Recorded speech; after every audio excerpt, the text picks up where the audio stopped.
But I do wonder, are companies more drawn to the fact that if you can give better sleep to their employees, they're going to come back more productive? Because at least from a personal perspective, that's why I wanted to use it. Hey, listen, honestly, are you a better parent if you get an extra hour of sleep? Absolutely. Of course you are. And you're healthier and you're more available for your family. There's a big lie in our culture, which is that parents are supposed to do it all. The normal family is, two parents and a child. That is the most abnormal family that ever existed. The normal family are two parents, a child, grandparents, cousins, aunt and uncles, dogs and cats and goats and things like that.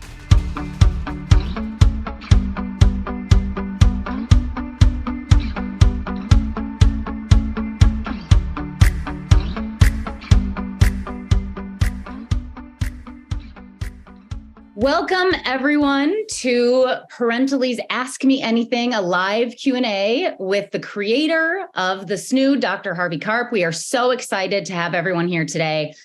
We've got a big mix of attendees. I know we've got some clients, we've got some expecting parents, some new parents who are, I'm sure, struggling with baby sleep at the moment.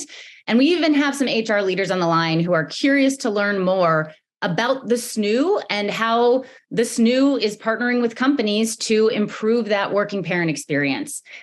I'm going to start with a really quick background, quick intro here before we welcome Dr. Harvey Karp to the stage. My name is Allison Whalen. I am the CEO and founder of Parentally. We run a career-focused program to help employees navigate parental leave. So we start employees about 3 months before they go on parental leave, match them with a career coach, give them all of the templates, resources, checklists that they need to build a strong coverage plan. And then when they return to work, we put them through a career coaching program in group format. In the process of doing that, we've learned a whole lot, not only about the career challenges associated with parental leave, but also the personal challenges. And what always rises to the top is how difficult it is to navigate baby sleep within the context of returning to work and being a successful working parent. And so that is why we are thrilled to have Dr. Harvey Karp here today. He is arguably one of, if not the most renowned pediatricians and sleep experts. He is the CEO and founder of Happiest Baby and the inventor of the SNOO. I'm sure, hopefully all of you know what the SNOO is. If you aren't familiar, you are going to learn a lot about it today. And he's also the assistant professor of pediatrics at the USC School of Medicine. Before I welcome him to the virtual stage, I want to give a little bit of overview of what we're hoping to do today. We're going to be on the line for about 45 minutes, and we're going to cover three main areas. First, I'm going to talk to Dr. Karp about his experience founding Happiest Baby and sort of the history of the SNOO, including the most recent really exciting news, which is the FDA approval that they received.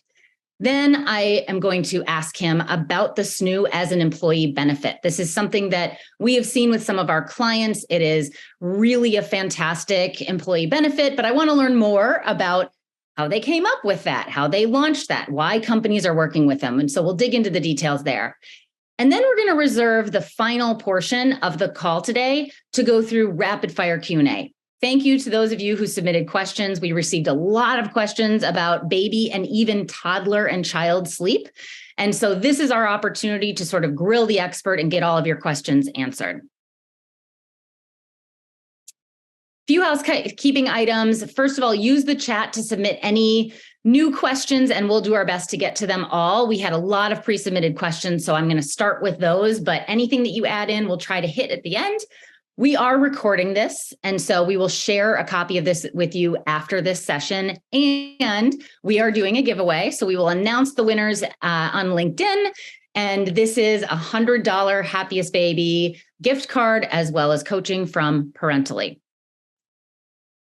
Finally, this is the last slide before we get to the main event. At Parentally, we do a lot of these free events, and we're super excited that in June, we are going to be doing a How to Build a Coverage Plan workshop. It's 1 hour, it's free. We've never done this for free for the public before. So if anyone is expecting a child, or if you know of someone who is expecting a child, I would strongly recommend you sign up for this, and we'll throw the link to that into the chat.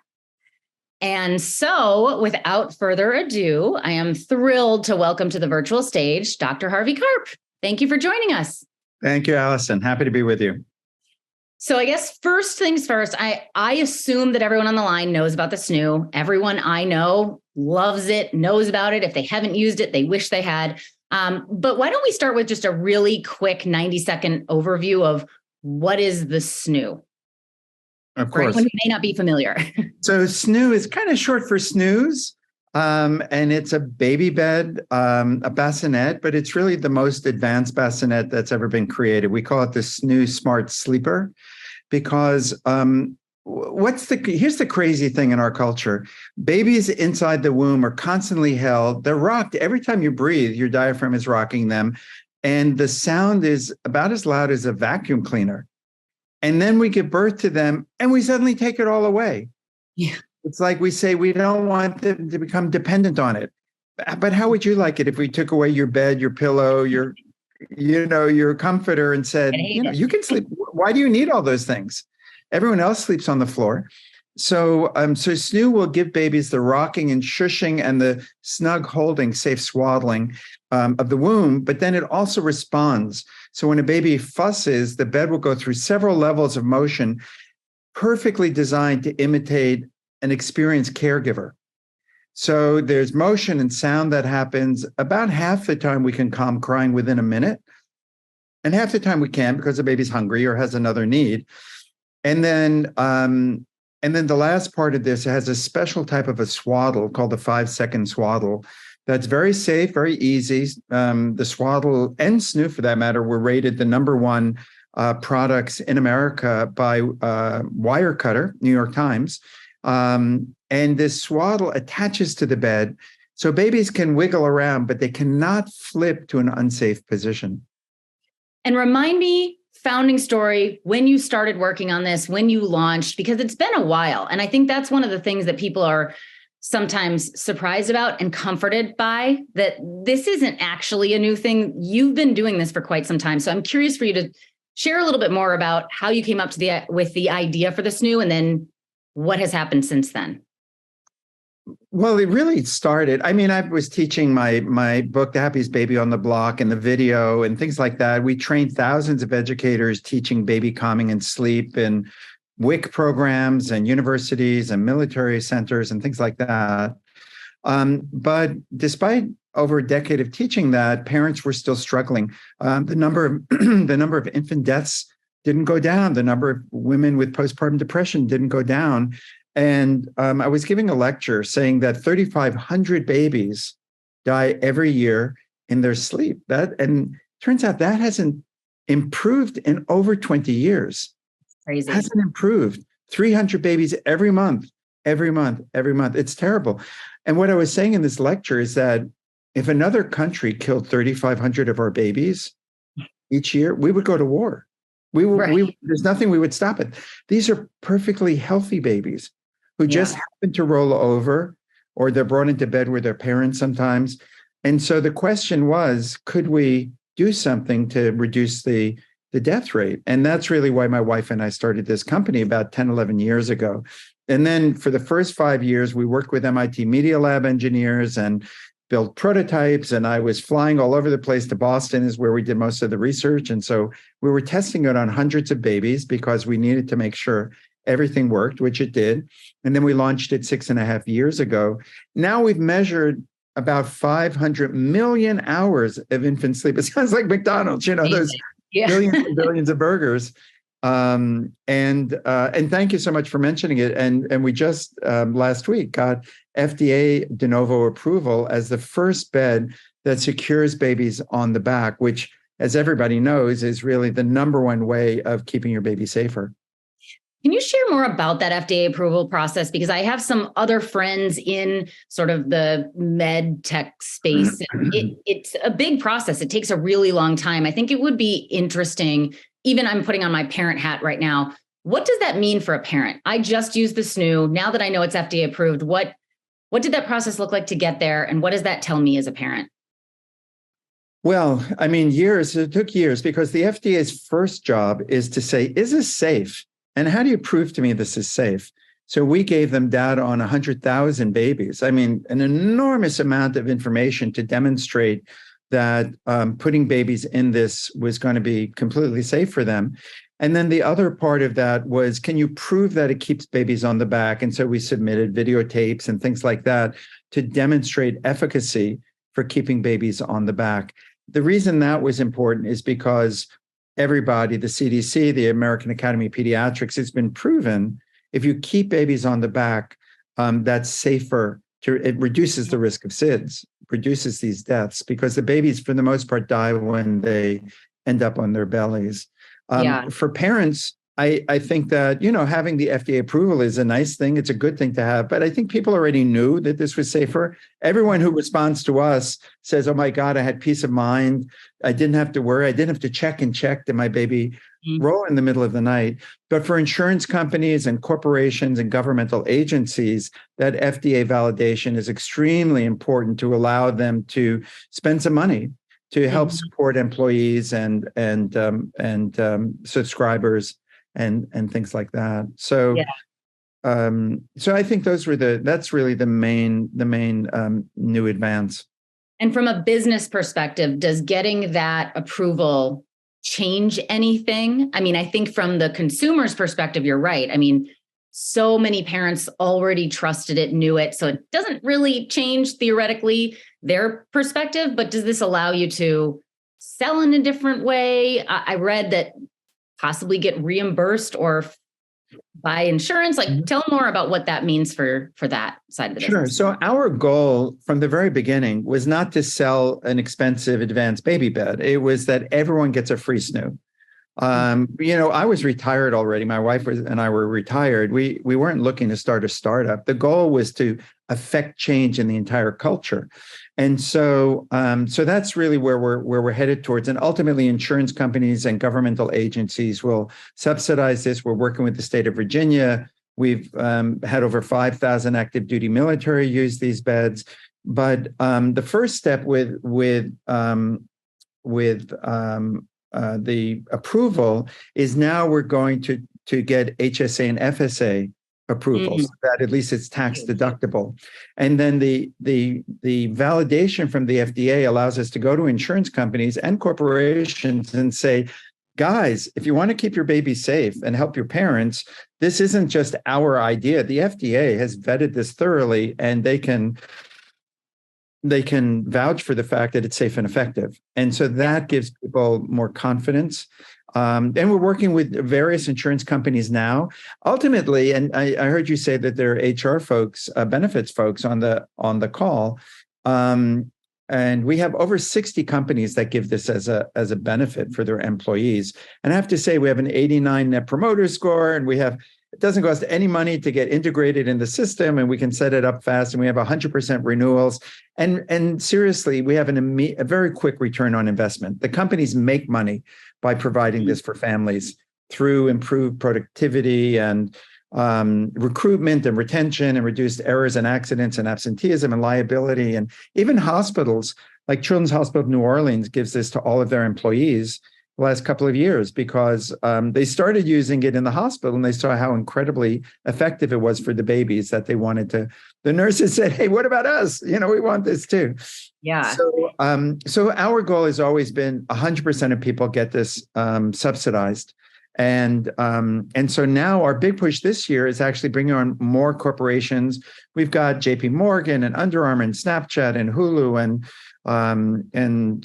Inspire Foods like Sonic Burgers and Dunkin' Donuts and the National Air Traffic Controllers Union and NFL football teams. And it's really been very exciting because more and more companies are doing this to compete. They know that recruiting young people in the parenting age is really where they're going to, and retaining them.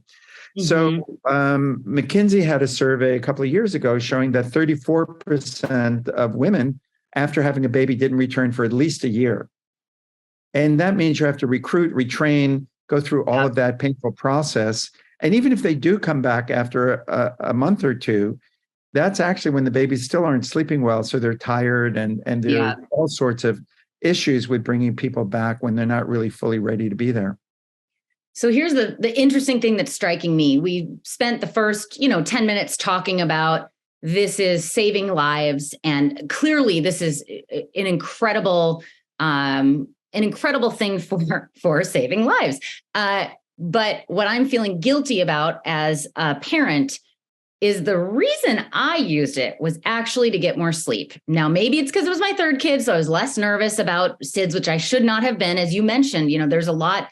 It's not like we don't really, I don't want to say by the time you have your third kid, you're not at risk for that. But I think my fear was a little bit less on that. And my main goal was I want to sleep more. And I think what's interesting about this being offered as an employee benefit is, yes, now the FDA has said it is successful at keeping babies on their backs, which is safer. And so everyone should care about that. And that's great. But I do wonder, are companies more drawn to the fact that if you can give better sleep to their employees, they're going to come back more productive? Because at least from a personal perspective, that's why I wanted to use it. So it's just funny because I'm feeling bad about myself thinking, ooh, I didn't even think about that when I wanted to use the snoo. Number three, you deserve an extra hour or two of sleep. I mean, you need it. Hey, listen, honestly, are you a better parent if you get an extra hour of sleep? Absolutely. And you're healthier and you're more available for your family. There's a big lie in our culture, which is that parents are supposed to do it all. The normal family is, two parents and a child. That is the most abnormal family that ever existed. The normal family are two parents, a child, grandparents, cousins, aunt and uncles, dogs and cats and goats and things like that. And that's really important to understand because parents think they have to do everything and do their job and post happy pictures on Instagram. And they feel like failures if anything isn't going according to plan. And they need to be there every second that their baby wakes up. Well, not really. I mean, if you live with your grandparents and your parents, they would be holding the baby as much as you're holding the baby. And you would be doing other things, which would be fine. You wouldn't feel guilty about that. So using snoo is not a cheat. It's really a safe swing, if you want to think of it that way, but a smarter swing that's giving you a chance to get some rest so you can be the mom or the dad or the parent that you want to be. Yeah. When I first came across the snoo as a corporate benefit, we run these parental leave audits. It's kind of like a consulting project that we get brought into really large companies, and we survey everyone who's gone on parental leave in the past 2 years and their managers, and we get feedback on all sorts of things. What are the benefits that you liked? And the feedback, we had one client that we did this with, and they offered the snoo as a corporate benefit, and the feedback was just raving. And it was so fascinating to hear them talk about the direct impact to their work. And that's where I thought this is so interesting because it actually is pretty cheap in terms of like the line item budget for companies to think what they're doing is they're renting it. They're not buying a snoo for everyone. They're renting it. So maybe share just like 60 seconds of tactically what is that corporate rental program? Because I just think it's a really smart benefit. Yeah, I mean, most companies that use this it's either the number one parenting benefit or it's the number one benefit in the entire company. That's the feedback we get. Because, the joke is that if you have a baby and then a friend of yours brings over lasagna and says, Allison, just eat it, don't even clean the dish. I just want you to know I'm taking care of you. 20 years later, you'd be joking about, remember you brought that lasagna over to my house? So imagine instead of a lasagna, your employer gives you a 24-hour helper that gives you more sleep, a safer baby, sleep trains your baby, and helps you out all day long when you're taking care of your toddler and showering and things like that. You're going to feel loyal and appreciative. And that's why people are over the moon for this as a benefit. I do have to say, though, the whole idea of parental exhaustion, which people say, well, that's just normal. You just have to suck it up and deal with it. Actually, there are 3 jobs that parents have, main jobs when you have a new baby. Feed the baby, calm crying, and get sleep. Mm-hmm. Shampoo the hair and whatnot, all that, you'll figure it out. But if you fail at feeding, if you fail at calming your baby's crying for hours and hours a day, or you're not getting sleep, you feel terrible. We literally train Navy SEALs to endure torture by putting them through sleep deprivation with the sound of crying babies over loudspeakers. Oh, It's hard and it's harsh.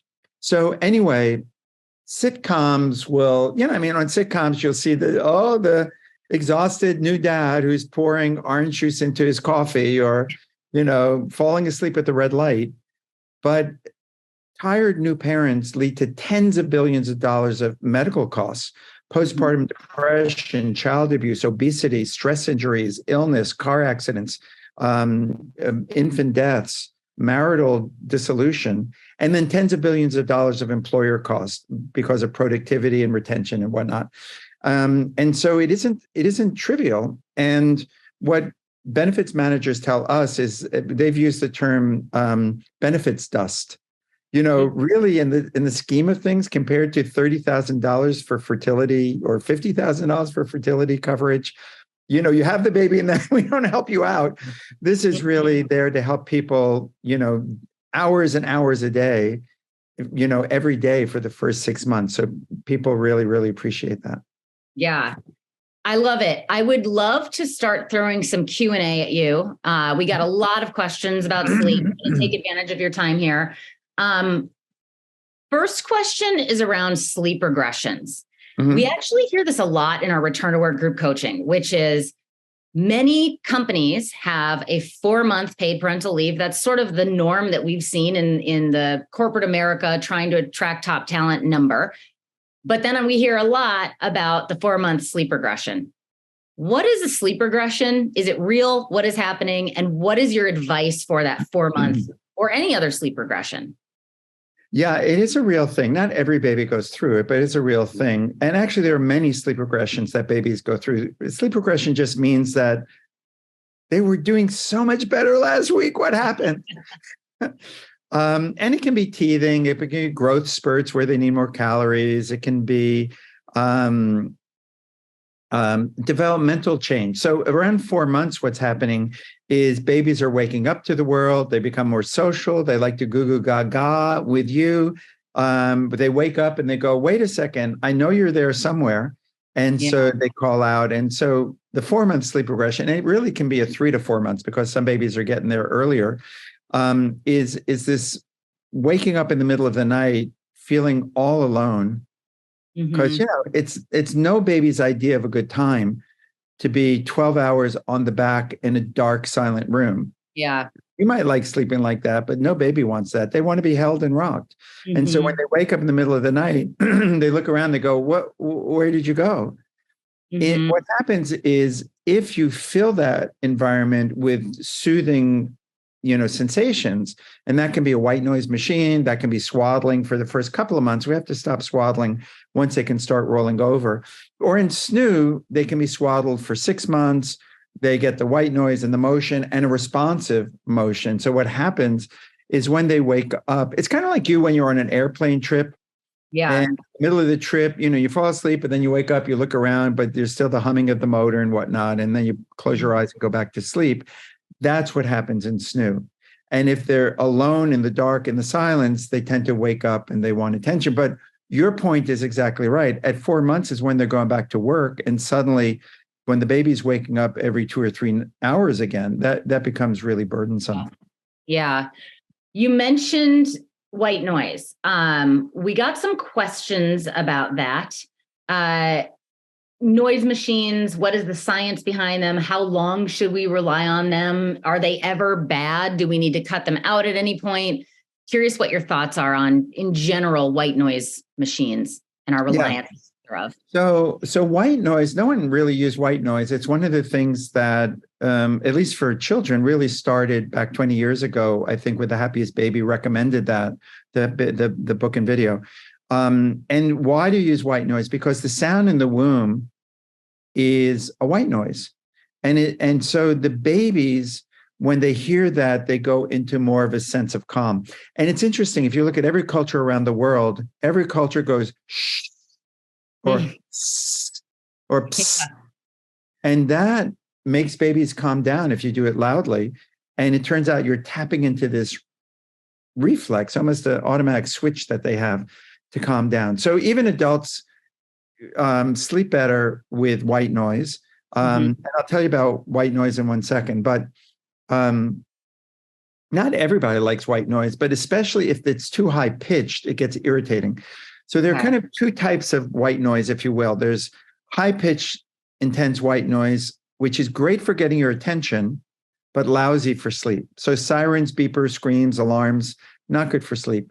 Rumbly white noise sounds, we actually call that pink noise or brown noise.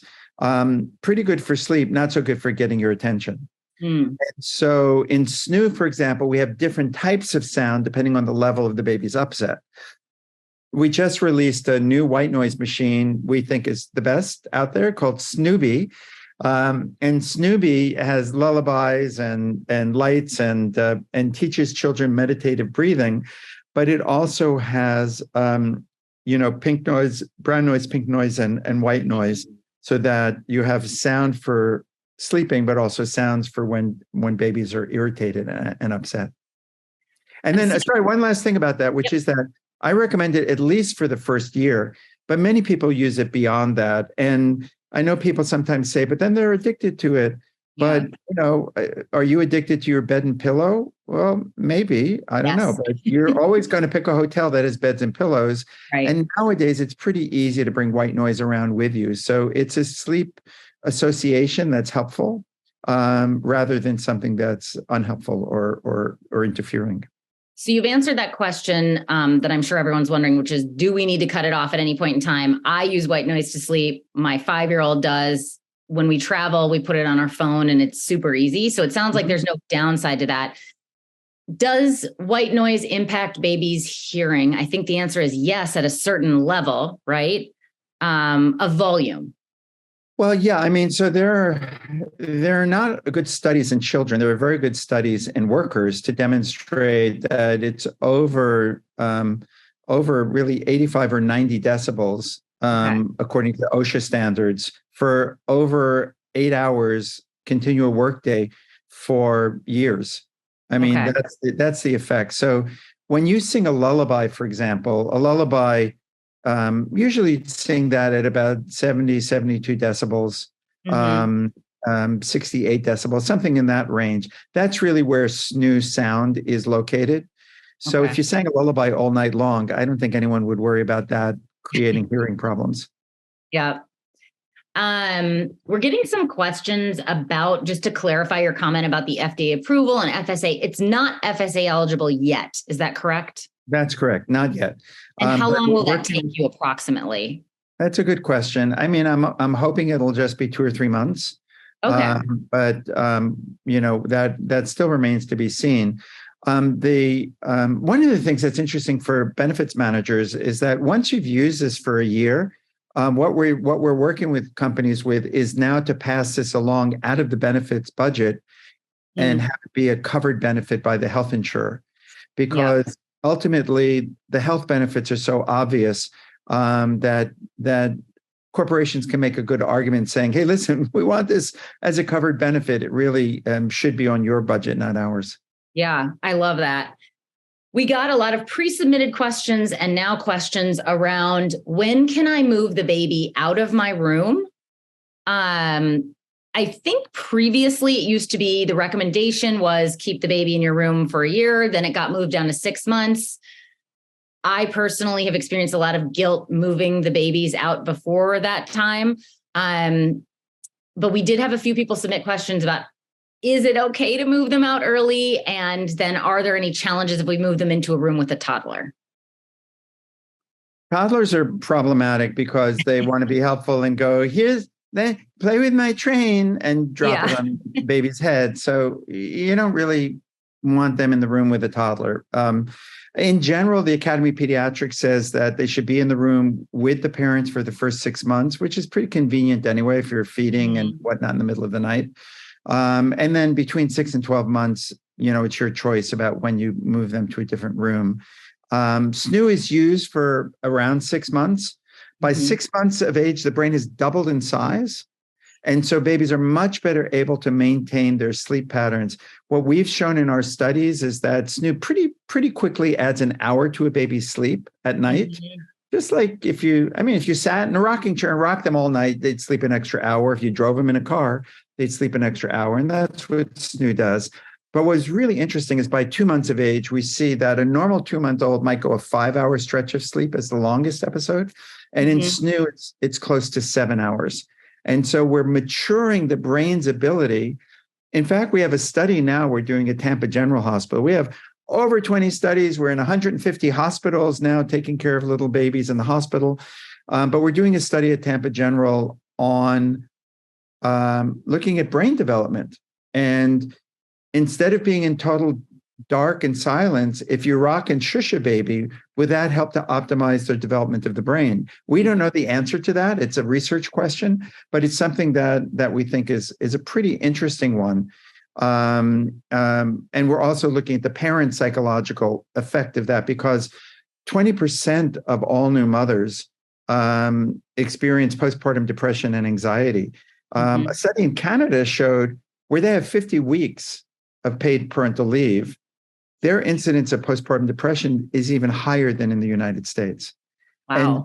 And what that means is that parental leave is excellent and important, but it's not the total story. You know, you still need your baby sleeping, you need them calm, and you need to feel like you're a competent, successful parent.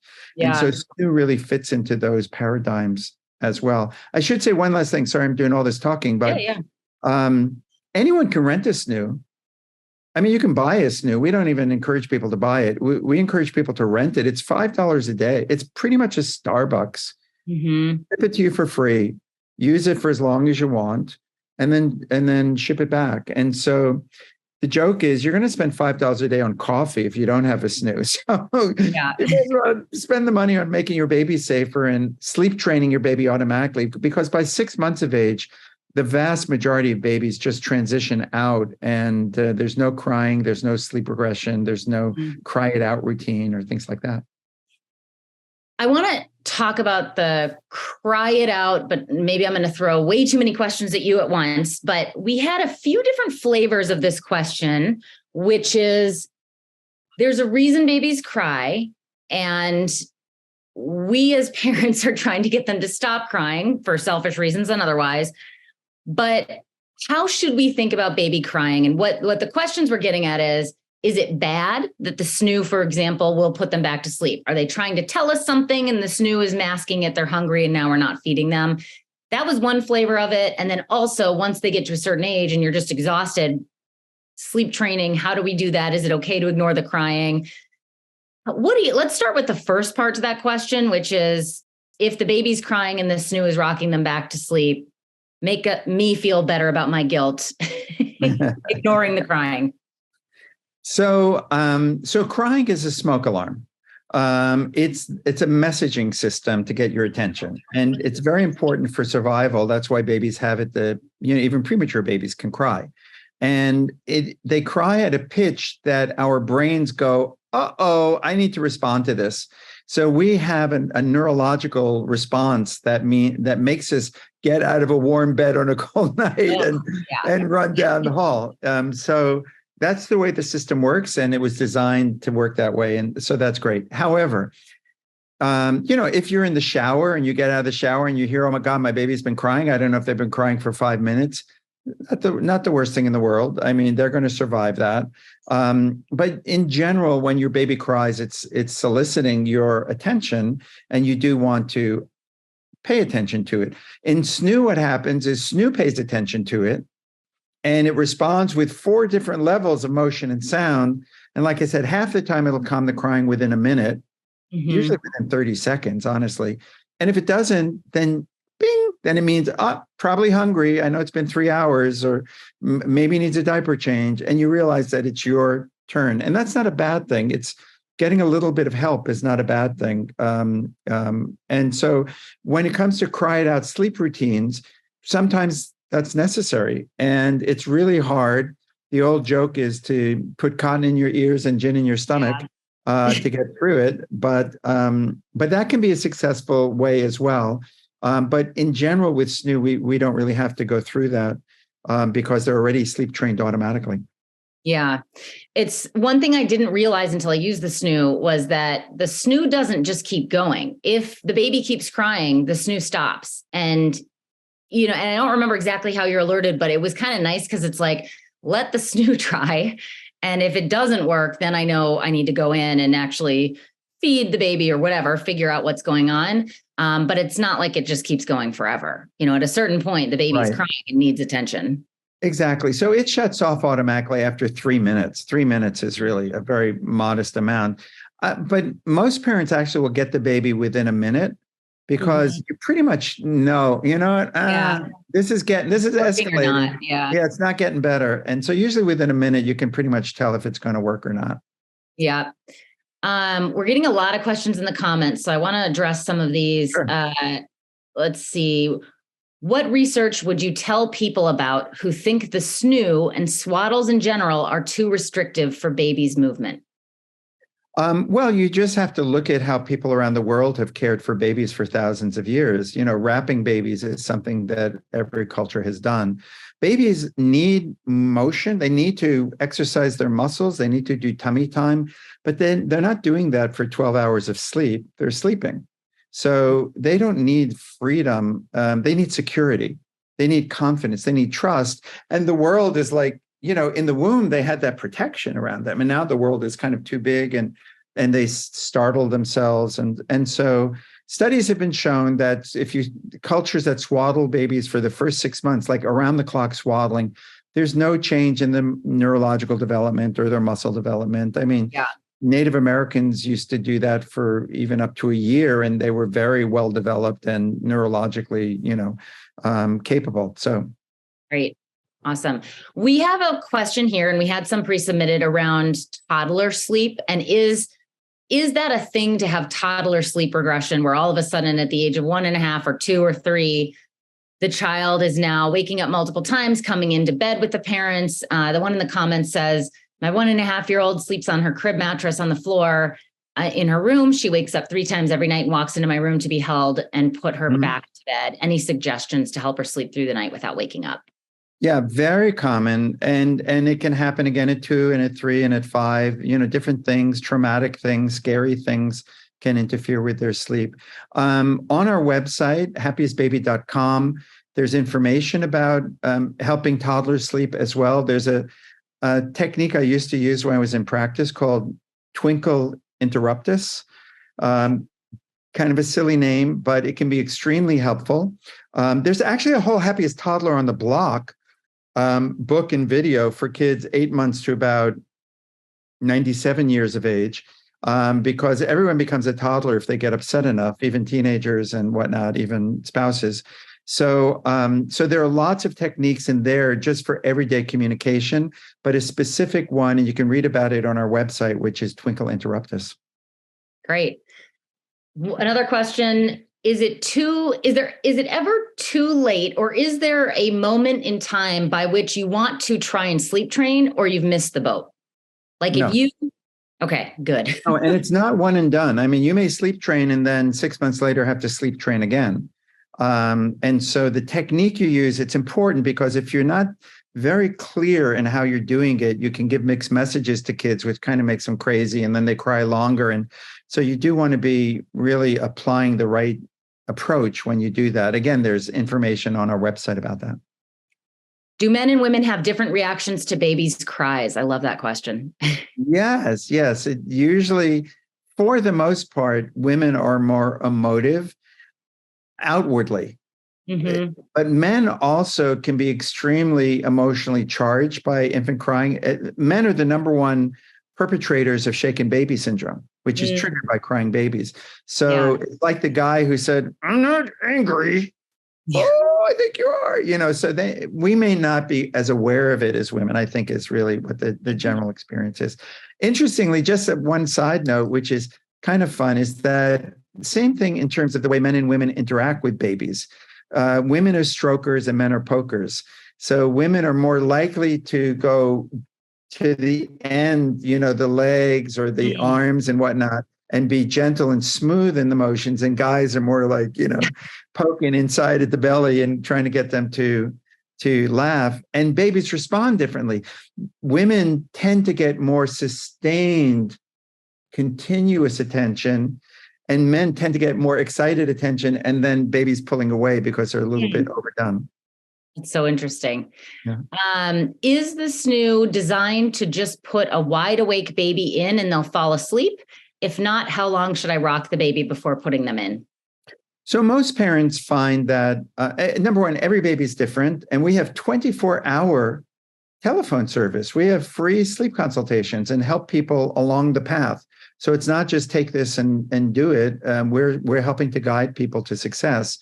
And so most parents will put the baby in awake, and the snoo will rock them the last 10 minutes or so. In fact, many people will kick it up a notch so that it's rocking. It's kind of what you would do in a rocking chair, a little faster. Yeah. And then as they fall asleep, you slow down. And that's what you can do with snoo as well. But there's some babies who are very, very alert and they don't want to be put in by themselves. And so it helps to put them in asleep so that they're already have a white noise playing in the background and get them, kind of really, really drowsy and falling into a sleep. And then the snoo carries the process. Does it also depend on their age at which you're using this snoo? Because it can. It can. Again, around 3 months or so, babies get much more aware of the environment. This reflex that happens when you jiggle them kind of starts to wane. We call it the fourth trimester. By 4 months, 5 months, it's kind of not as automatic in putting them to sleep because now the kids have their own opinions. And so you have to do a little bit more. Like one of the things we recommend a lot is put babies in snoo just for a massage. Just so they have fun experiences there, not like they're always put down and abandoned every time you put them in there. By 3, 4 months, 5 months for sure, they can be aware of those things. Yeah. Do you recommend the snoo for all baby naps and bedtime, or does it aid in the bedtime routine if it's only used overnight? No, you want to use it all the time. No one does it every nap. I mean, you're out and about and whatnot. They fall asleep in the car. But it's kind of like breastfeeding. The more you do it, the more the baby learns and understands. And then once they've gotten it well, then after, a month or a few weeks, you'll start a bottle once a day so that they learn how to take a bottle too. So in general, the more they're in snoo, the better it works. Great. We are 1 minute shy of the limit, and I have a final question, which was asked to everyone, and I already know your answer, but I'm going to ask you anyway. Do you have a favorite sleep training book / method? So I do have a book called The Happiest Baby Guide to Great Sleep, which is for kids the first 5 years of life. So I do have to say that's my favorite, and it has all of the tricks and tips that I use with the thousands of families that I took care of when I was in practice. I knew it. I knew that was your answer. Thank you so much to everyone who joined today. We are going to be sending out this recording. Sorry, can I say just one last thing I want to just add, which is that we're talking about sleep and people think about snoo as being a sleep aid, which it definitely is and keeps babies safer, but actually it's there around the clock. So when you're cooking dinner or taking a shower, you can put them in, turn it up a little bit. We have this great little mobile that entertains them. And so you get 15, 20 minutes here and there to take a shower, be with your 3-year-old, cook a dinner. So it's really much more. And that's really why people love it as a benefit. It really helps in the childcare process.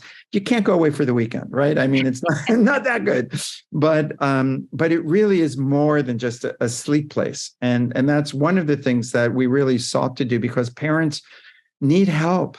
Parents need help. They deserve help. They should have help.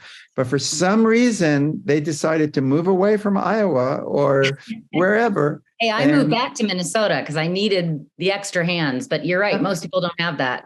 Yeah. And they should have it. They deserve that. And snoo isn't the perfect solution for that. But at $5 a day, it's a pretty good Band-Aid. Great. Well, thank you so much for your time today. Hopefully everyone who joined got a lot out of this session. We are going to send out the recording.